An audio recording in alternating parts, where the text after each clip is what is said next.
versus practical cases in room acoustics.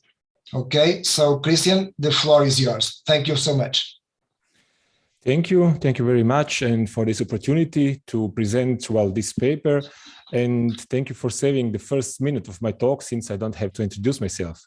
So you said where I work, and I'm employed at my faculty since 1997. And what we have done, we also founded an organization laboratory since 8 years ago, with more focus on sound perception, spatial sound, virtual acoustics, etc.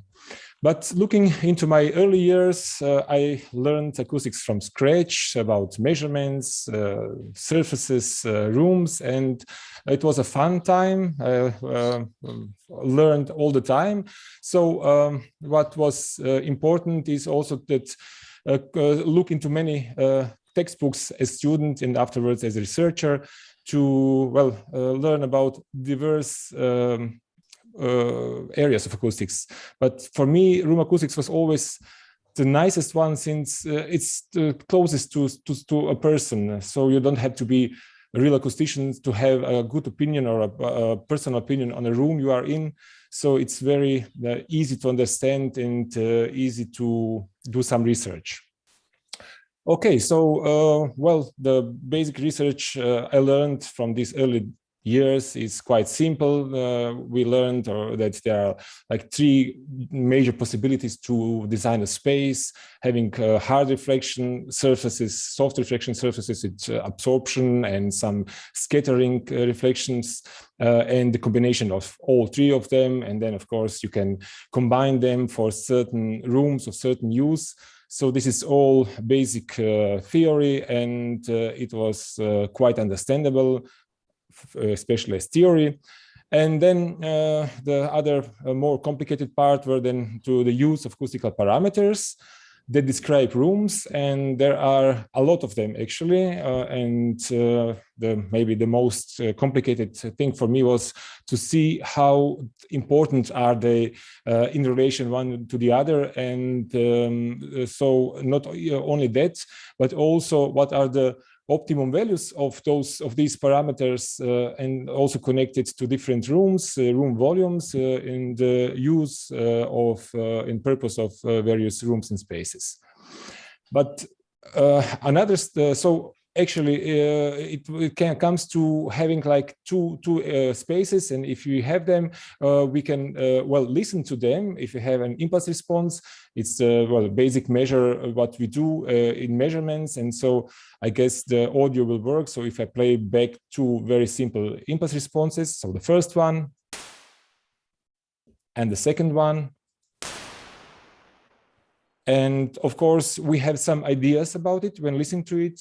We can calculate some parameters like the reverberation time, like, for example, speech transmission index, and many others. But it's a question, of course, by only hearing the sounds, what do we think about how those spaces look like? So we have some ideas about their shape, their volume, their use. And so we do have expectations when we hear a sound of a room, and we actually have an opinion of our own how a good acoustic space should sound like. So it's all clear, but what was surprising to me that when I found an article in a book about acoustical defects, so there's a nice picture from Delft from 1972 that describes and explains typical acoustical defects that appear most commonly in the closed space. So it's acoustical echo, then long delayed reflections, shadow zones, focusing of sound, and flutter echo. So I was actually quite surprised to see that there is a real list of them, since the theory was quite clear how to design nice spaces. So where does this come from? And so then I saw also this cover of a book which is well known about deaf architects and blind acousticians.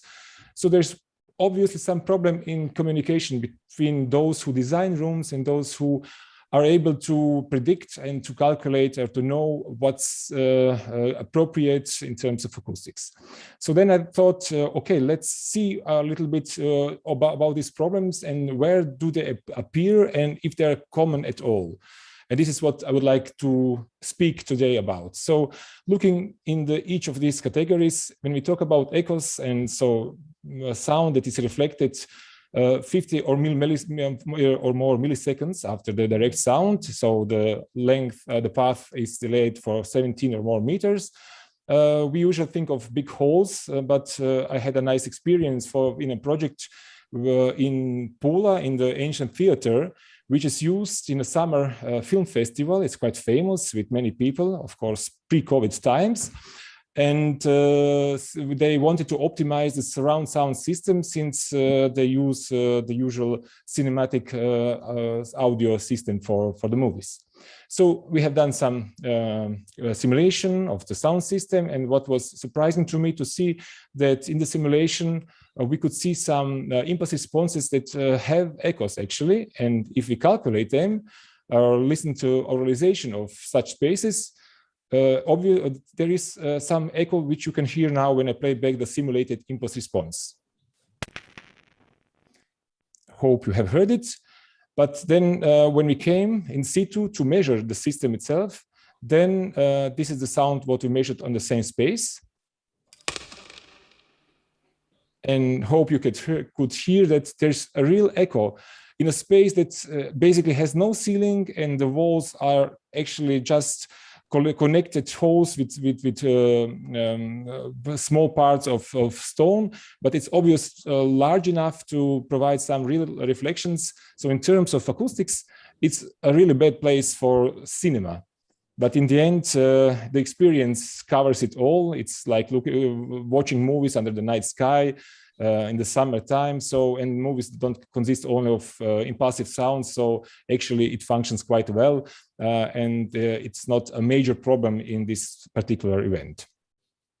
Then when looking into long delayed reflections, there are much more examples of such rooms that don't produce echoes, but have very delayed reflections that contribute to a long reverberation time and to the lowering of speech intelligibility. And here is an example of a very acoustically famous new church in Zagreb that has some awards in architecture, since it's of a very unusual interior shape with no even surfaces except the floor. So all are concave and focusing.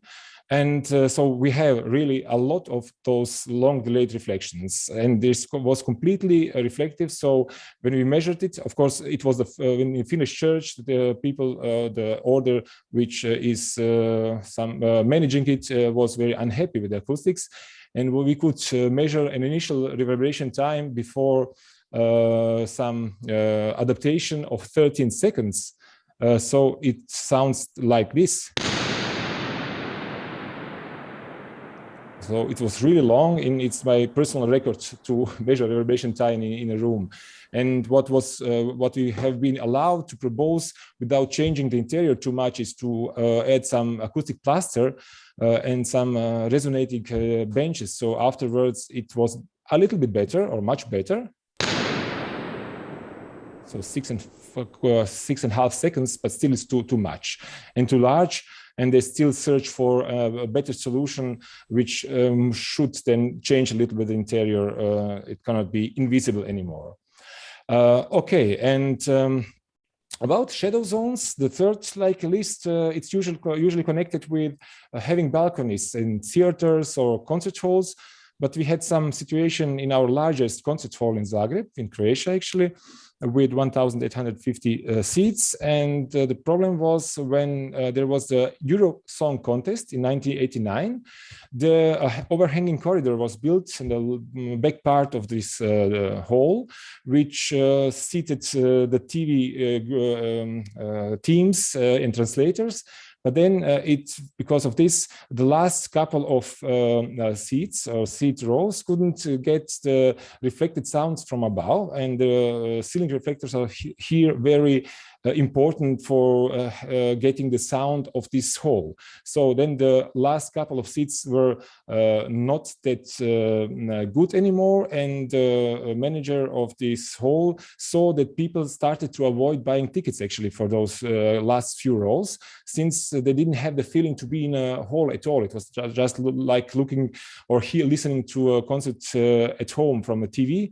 So then after maybe another decade, they decided to remove this corridor, and now the hall is again, it's in its initial shape, which is then much better, especially looking into the last few rows.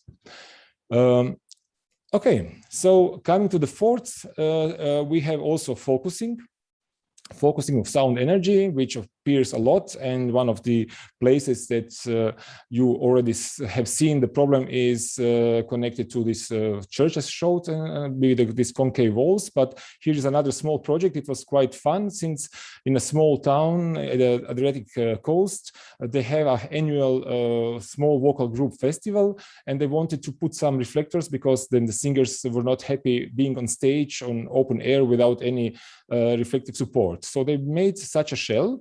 They improvised it actually, and then after they built it, the singers were still unhappy with the sound. Of course, we know why, because we have some focusing, and if you do some simulation and put the source at one place, you can see that the sound energy is not evenly distributed. So there is some place with higher sound pressure level further away from the source than some other place where it's lower, and so it's what was not properly designed.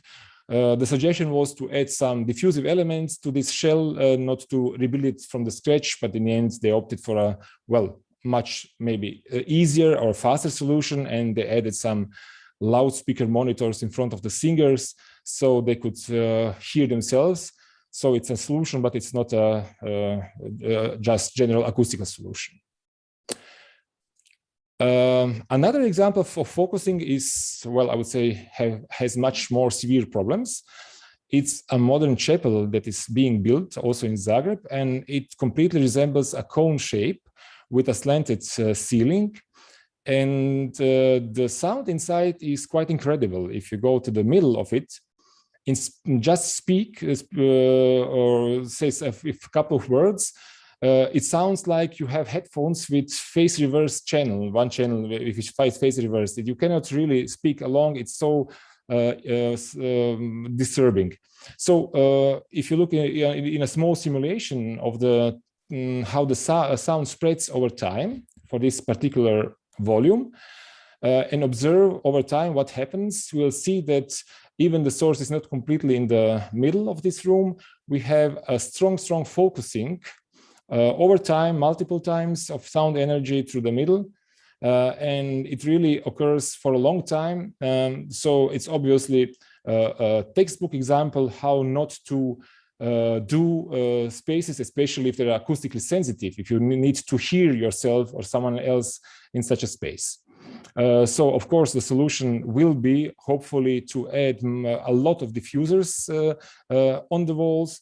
This is something that our architect is not happy with, but in the end, in this particular form, it's not quite usable, the room. And actually, I couldn't resist to add once more this nice book cover for this particular case. Okay, and the last one from the list were flutter echo. And flutter echoes are, again, quite simple to explain in textbooks. You just should avoid any parallel surfaces, large surfaces in rooms or other geometry that can support sound energy of circulating and coming over time cyclically in the same place.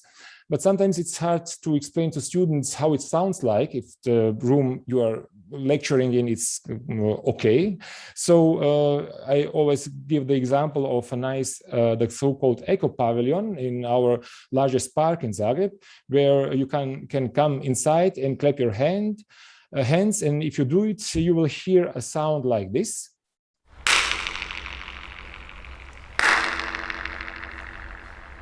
Okay, so I guess it's a really cool example of flutter echo, and it's obvious why not to do it, because it disturbs if you have some speech or if you have some musical events inside such a room. But of course, there are places where this happens, and we had in a multipurpose hall in a small town near Zagreb, they had problems with their stage, so they asked us for some advice. And as you see, the stage is quite, well, it has like two parts. The back part of the stage is surrounded with very dense curtains, and the front part is in a part which is without much absorption, especially from the lateral walls, but they are parallel. So since this room is used very often for some folklore ensembles and some events, then the musicians tend to play just in the front part of the stage. And there is flutter echo. So we have bursted two balloons in the place of the green and the yellow cross. And so I can play back the sound of the bursting balloons. First, the one at the green cross. It sounds like this. Sorry.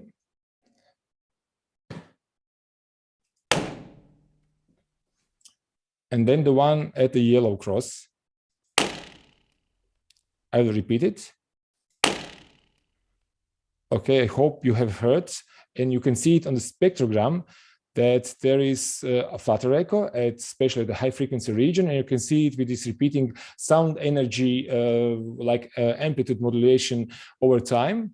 And of course, the suggestion is to add some diffusive elements on the lateral walls. But for this particular case, what is funny is that they already have some diffusers installed, since they have heard before that this should be useful, but they just placed it completely wrong. They are just placed above the ear level, so they are not contributing and helping at all at this particular stage. Okay, so these were the five like most frequent problems in acoustics from this textbook. But then is it all? Are there any other problems? And unfortunately, from my experience, by looking into many projects or many spaces I have been in, there are a lot more, and it's always connected with some improvisation of room acoustics and not following really textbooks, or maybe better to say, not reading the text or the small prints, only the headings. So there are just a couple more, and I also would like to address those and to speak a little bit about them as well. So, for example, regarding reverberation time measurement, as it is like the basic parameter we always use when characterizing a room and putting it somewhere in the waist dimensions of possibility.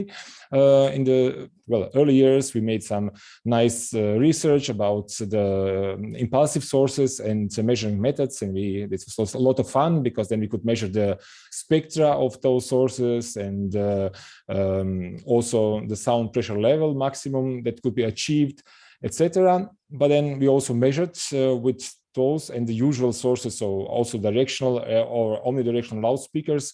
And then we compared the measurements for different rooms, like normal, like seminar rooms, or some reflective corridors, some large volume laboratories, and some theaters. And just to make it very short, okay, we got more or less good agreement, except at low frequencies, which is then, of course, mostly related to having room modes and the problems with room modes. But in the end, if the spaces or the rooms have enough diffusive sound field, the results at various places and locations match quite well. But of course, then there are examples where this is not the case. And here is an example of it. So this is a sport hall in a small town near Zagreb, where not only sport events are held, but also some other musical events from time to time. And as you see, the walls are completely parallel and reflective. And the idea was, in the project, there was also some absorptive surface, but it was placed completely on the ceiling, as you can see on the right picture. And of course, what happens is, it's well known from theory, but what happens is that the sound circulates in the horizontal level mostly, and cannot reach with the same probability this ceiling. So the vertical part is then problem, and by just putting absorption on the ceiling, the measured reverberation time was much higher than the one you would get with the same amount of absorption put on equally on all the surfaces, in this case, the walls. But okay, this is with reverberation time. If you do simulation of some spaces, what is important is you should have reliable data from a manufacturer, of course, but sometimes you can hardly get it or believe in them, sometimes for smaller producers. And in some projects, you are not aware what happens. And this is one of them. It's another modern church. It's completely reflective inside. And again, there were problems with intelligibility. And the proposed solution here was to add, again, with some, there were not many possibilities allowed. So acoustic plaster was again proposed. So the blue one is the measured reverberation time curve. The red one was the simulated after renovation. And the first measurement after the plaster was applied was the green curve. So it was not really as expected, not that near the red curve. But after a couple of weeks, this measurement was repeated, and then the black curve was received. So the reverberation time was much better and, well, in closer agreement to the simulation. And of course, the reason was for this particular case that acoustic plaster should dry, since then you don't have all the holes or pores open that contribute to the absorption of sound. So in this case, it was not the problem with the material, but just with the proper state of the absorptive material. Then another problem, which is quite often found, is that you might have problems in the design of acoustic elements. And here is, element of for changing acoustics. And we were able to patent this idea. And it's quite simple design with 4 volumes that have different depth. So they are tuned to different frequencies. And you have 2 plates that can slide one above the other. And you get in that way different absorptive characteristic and different diffusive scattering coefficients, since they are also built as binary diffusers. So when we did some measurements of the prototypes of this idea, we could see that the difference in absorption, especially absorptive characteristics or coefficient in the state when it was completely open and completely closed, was not as large as expected here between the blue and the orange curve.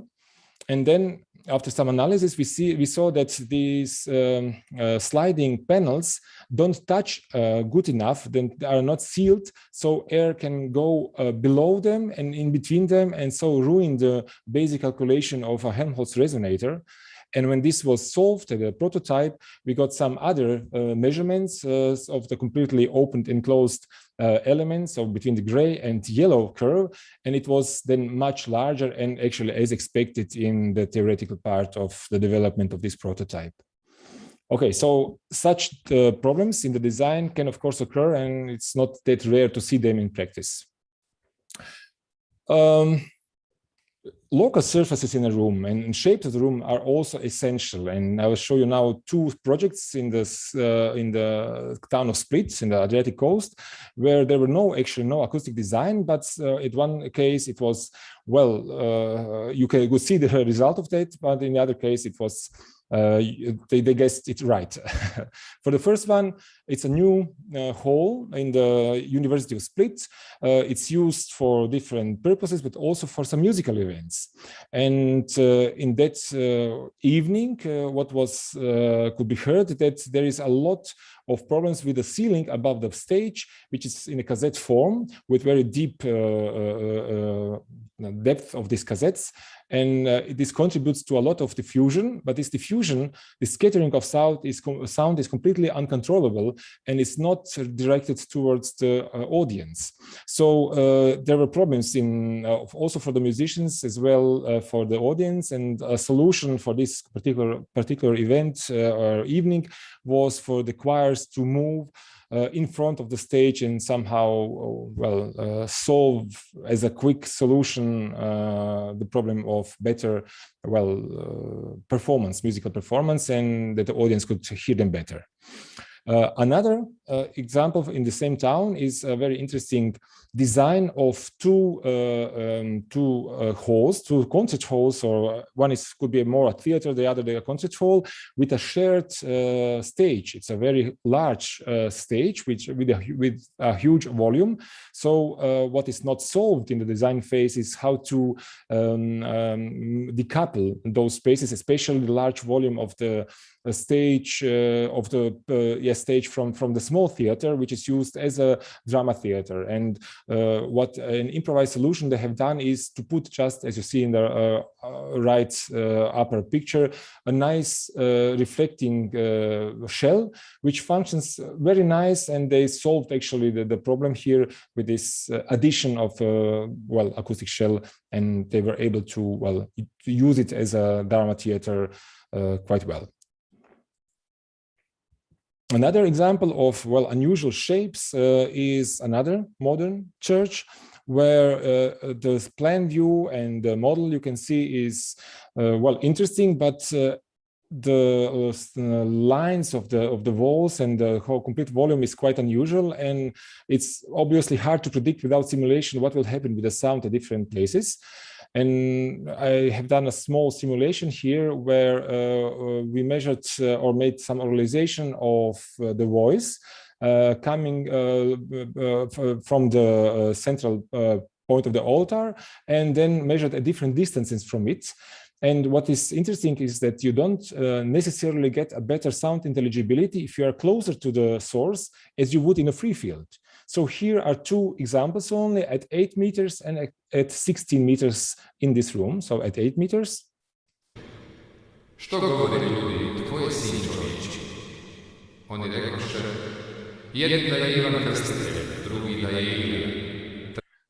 At 16 meters.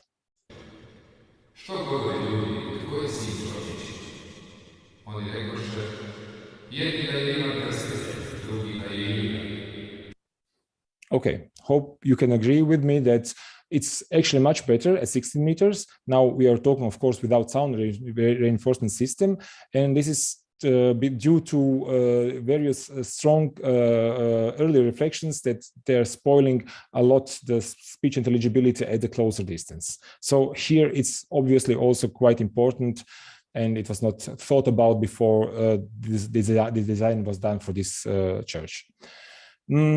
Okay.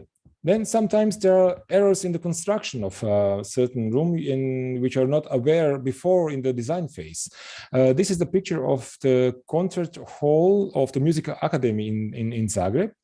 And it's a very unusual room since it's used for, I would say, too many setups or your applications. So from small ensembles, drama theater, speech events, etc., up to symphonical orchestras over opera, really all of them. And so the stage can be extended to, as you see in the red line, to be longer than the audience part.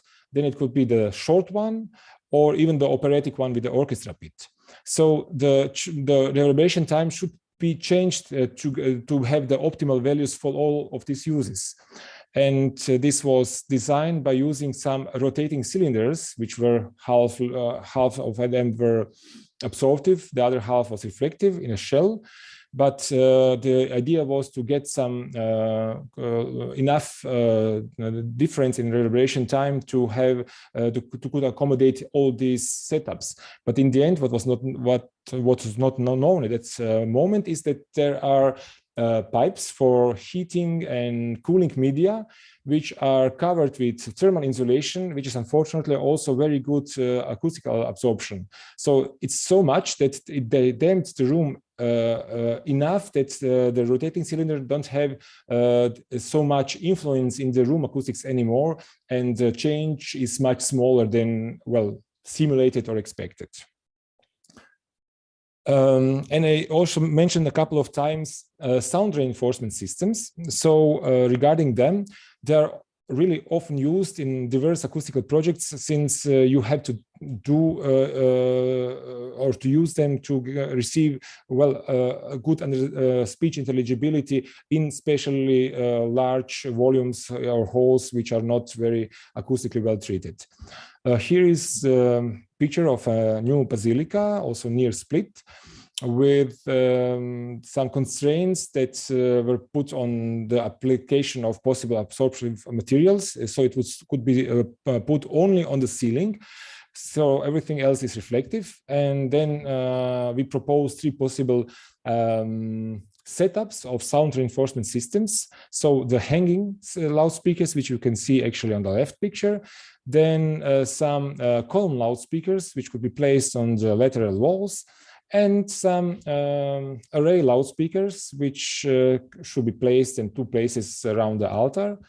And to help ourselves and the investor in the decision, of course, simulations were made with all the usually parameters for this kind of a project. And we did some oralization at 3 or even more places. And here I would like just to play back short examples of the position 5. First, how the line array sounds at this particular location. Sorry. U ono vrijeme dođe Isus u krajeve Cezareje Filipove I upita učenike. Or if you would like to use column loudspeakers at the walls. U ono vrijeme dođe Isus u krajeve Cezareje Filipove I upita učenike. And finally, the hanging loudspeakers from the ceiling.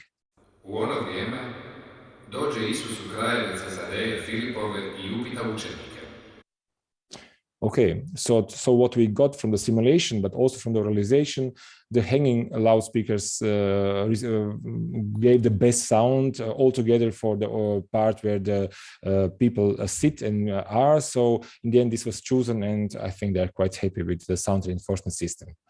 But sometimes it's easy actually if you are a part of the design phase from the scratch, but usually to solve some problems, someone else has done the design before. And here is an example of a sports hall in also a small town where there are loudspeakers put above the seating area where the spectators are. And as you might see, they're completely wrongly placed since they're not directed towards the people at all, but towards the arena, towards the floor. And moreover, there is a loudspeaker part or group on the ceiling just in the middle of the hall. So you can see them here or even more closely here. So they are not line arrays, they are just loudspeakers put very close one to the other. I guess the idea was to have more loudspeakers to have a better sound. Of course, this doesn't function like this, and the hall was completely unusable in terms of speech intelligibility. So of course, then we have done some other project with placement of this loudspeaker and their position and orientation in order to optimize the sound. And then it was, of course, much better. The last point here I would like to talk about is about trends in construction. So what we see is that, of course, not the problems occur maybe more often in modern buildings. And we made some analysis for worship spaces for churches in Croatia. We made a list of 28 of them, and we divided them in 3 groups. So the first group are churches from the 13th century to the 1900s. So the start of the 20th century, which of course differ in their appearance, is their different styles, but still you will see about the data that they're not very unsimilar. Then modern churches from the 1900s to the 1940, which are a couple of them. And then there is a gap in being built during the communist time. So the last group are contemporary churches from 1985 to nowadays, which differ much more in their shape, their volume, their actual acoustical property. And of course, they're built with modern materials. This is maybe the common thing for all of them. And here only one picture showing some comparison in reverberation time. So the average reverberation time for the old churches is shown with the red curve. and they can be easily adapted or shown with this linear regression curve with the red dotted line. They behave quite similar. And also the modern churches, the pre-Second World War churches, also are more reverberant and have a trend that is more reverberant, but still they behave similar.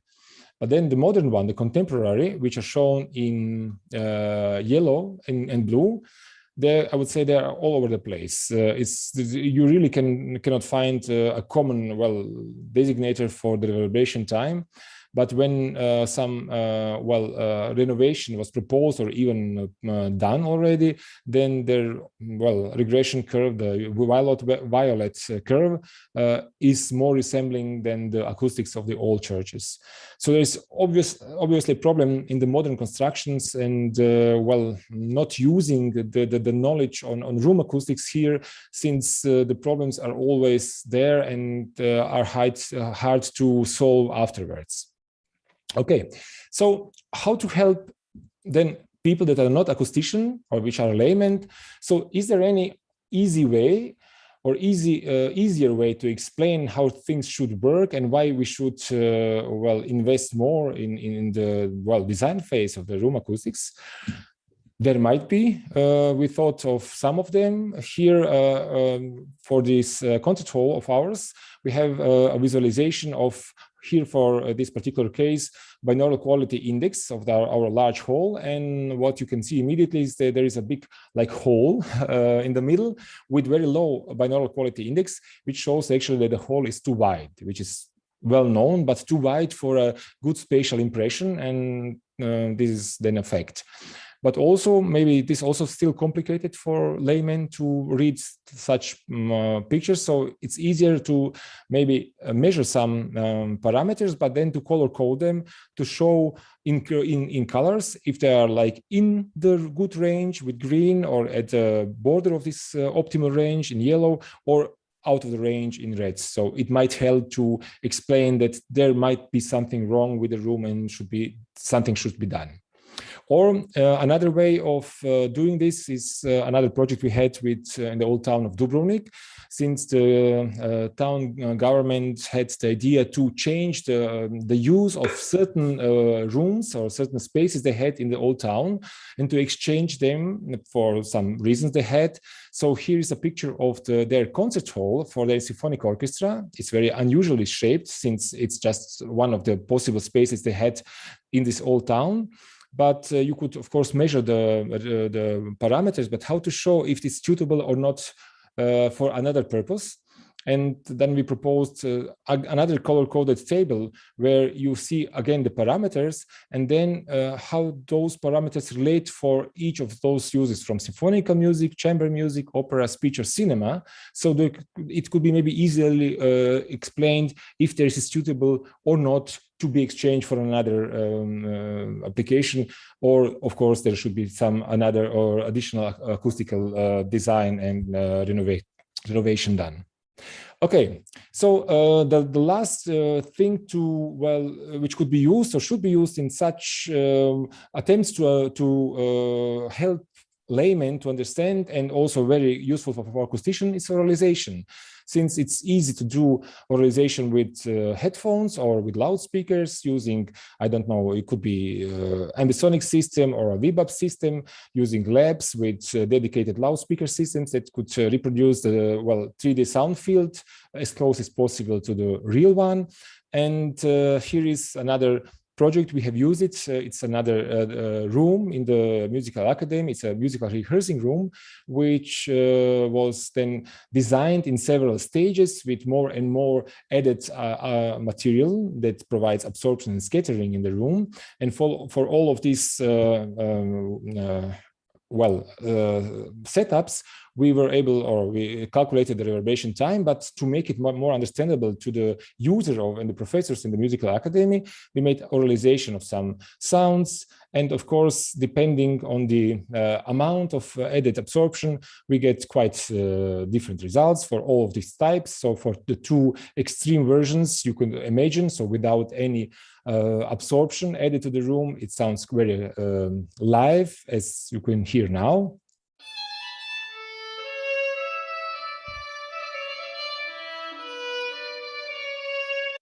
or the completely damped variation.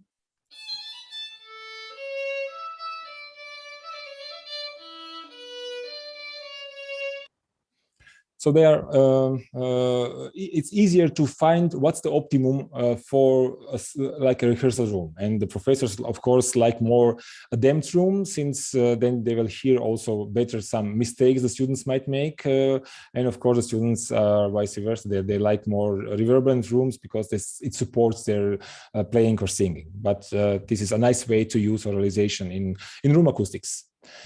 Okay, so I would like now to sum up a little bit all the thinking about, well, theory versus real practical cases in situ, what we find. So, well, textbooks and all the theory behind and the implementation in real rooms might be, but often it's not the same, it's not equal. And also our expectations about a room and what we hear of a room is not also always the same.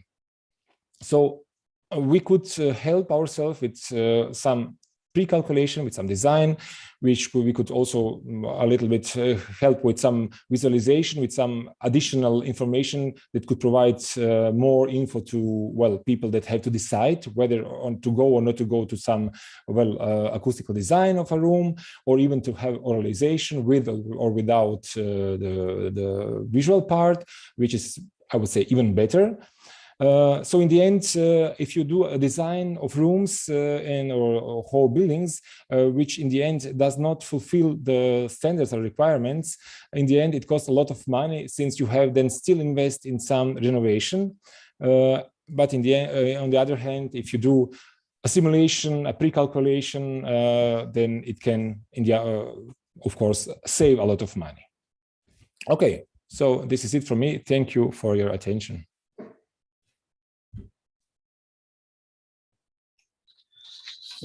Christian, thank you.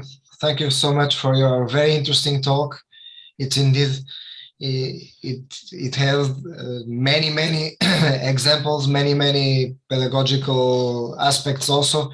And I think that maybe there will be many questions that can arise. I would like to ask the audience to raise hand or put it in the chat. Are there any interesting questions that we can ask Christian? It was very interesting, and with many also live music or live pieces, which tend to be very interesting. So anyone would like to pose any question to Christian?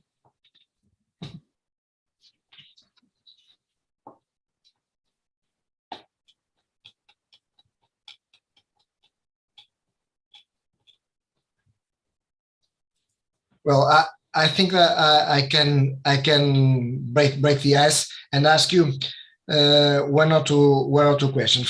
First, how do you see the oralization software that we are now able to use? How do you see its role in the design of rooms? So it's just is it also technical to listen and to have the opportunity of experience the rooms, or can we, or should we only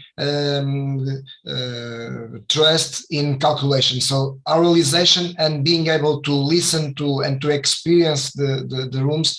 What is the role of oralization in helping to design very good rooms? Okay, thank you for that. So actually, oralization comes from the calculation. So it's not. It should be, or it is the same. It shows the same in another way.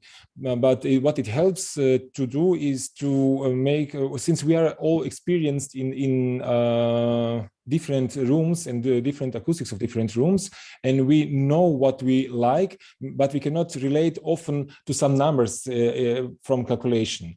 And this is the main reason why it's good not only for laymen but also for acousticians, since you can hear maybe not always if it's a very complicated design, but you can often hear what it means if some parameter is different, from speech transmission index to, of course, reverberation time, to some clarity, to, I don't know, gain. If you do it right, then this all has this oral, the audible dimension, and then we are much more experienced with it and can relate more easily to then why is something better than the other design.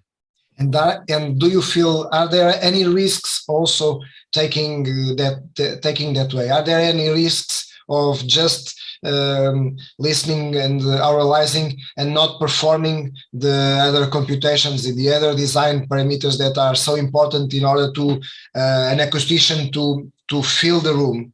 Are there any risks regarding the oralization? Well, I would say, of course, yes, you could miss something, because all these simulations are still not the same as finished design. It's as good as your project is good. So you have, of course, to simplify the geometry as first. Then the second thing is that especially if you go in an existing room, you never know exactly what materials are it built from. So the surfaces are already there. You can hardly measure all of them.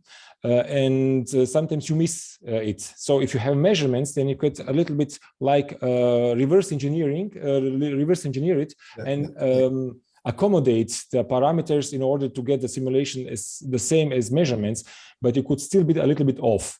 And this is then always also a possible, danger that you will rely too much on simulations only.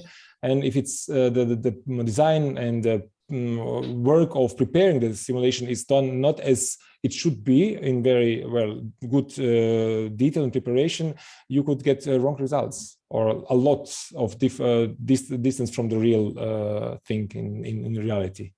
Yeah, at least I think that we have stopped using some reduced scale models now, don't you feel, with the oralization tools that we are now using? It seems it's a question of money. It's still much cheaper to do simulation than, a scale model in very details is not easy to do. Not easy. Okay, we have a question from Jean-Pierre Clairvoy. He is asking, could you explain a bit further the flutter echo on stage presented at your slide 17? Yes, I will try to go back to slide 17, but I know which it is. So this okay, I'm almost there. It's a problem with all these animations. At this particular stage, this was the problem. The problem was that the left and the right lateral wall are completely parallel. And you might not see this because it's not long. It's maybe 1.5 meters and 2 meters high. But if you are standing there and clap or burst a balloon, you really hear it, because it's just, there is nothing that is in the way of producing the flutter echo. And unfortunately, with these diffusers, if you would put some nice diffusers on at least one wall, you would solve the problem. But so this is, of course, the suggestions, and I hope the owners of the hall have done it. I don't know how to model this effect. Yes, you can still model it in the room modeling software, since you will get the impulse response where you can see that the flutter echo exists in such rooms. Do you feel which ones are best to convince architects or engineers? Well, I think that architects, I liked so much the title of the book that you presented. So it's so interesting. But do you feel that architects are nowadays sensible to these questions? I think that with all the modern technology that is being implemented in all the rooms, architects also today have to know a lot more about also lighting and other technology and installations that were not before there, and that put some restraints to the ideas. So then also acoustics is one of them, and it's more now quite a lot in the public information about wrong acoustics. So I guess it's easier than before, but it all of course depends on the people. Sometimes it's very, very nice to work with people that are interested in profession. It's not their own, but they would like to learn. But then there may be some well-known architects that have nice ideas, but they don't care so much maybe about the little things like, again, acoustics, but then there are like always problems with it. Okay, are there any other questions from the audience? Okay, so I think people are thinking about having lunch at proper time. So Christian, I would like once again to thank you for this very interesting plenary talk. And I wish you all a very good Congress. Okay? Thank you. You're welcome. Thank you so much.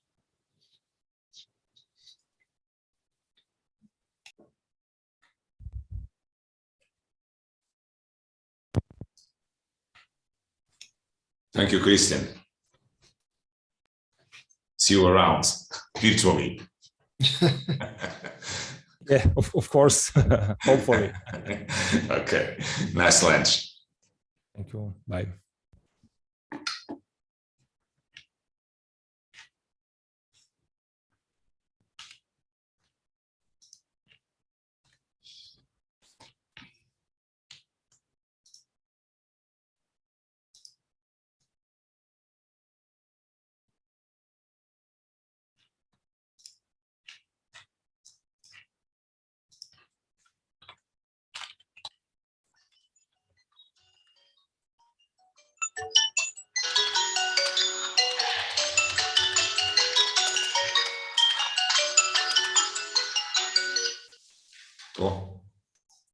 Tudo bem. Então, sempre do gajo, eu lembro-me de qualquer coisa.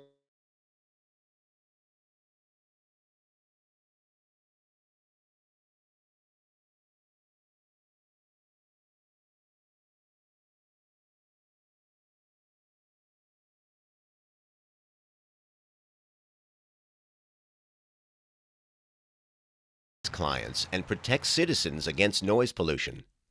With the available noise prediction software, this is no problem. That is, if you're lucky enough to get the dongle. Otherwise, doing your job becomes a bit more complicated. Now, what if it doesn't have to be like this anymore? Meet the new Predictor Lima Cloud Calculation Service. Our cloud solution transforms any single-user local license into a multi-user cloud license. This makes dongles a thing of the past and enables your whole team to simultaneously use Predictor Lima from any location imaginable. Pretty cool, huh? Furthermore, all calculations take place at our secured data center. This makes large-scale noise mapping even faster without any investment in hardware or IT. Do you also want to stop using software from the past to prepare urban areas for the future? Visit our website and request a free trial license today.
Imagine a warm summer day with your windows open and suddenly a noise outside.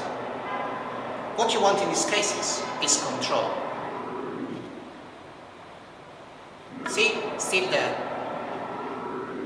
In these cases, the power of shutting the noise off is key. This is why we are looking for investors to back up a blind that allows air and light through if desired, but blocks unwanted sounds. Imagine it at home in front of an air conditioning unit, or in an open office setup for the days when your colleagues are just noisy neighbors, or even in a busy hospital with alarms buzzing all around. What we do is we engineer quietness, still there, and we use acoustic metamaterials. Let's work together towards a new way to design and experience sound.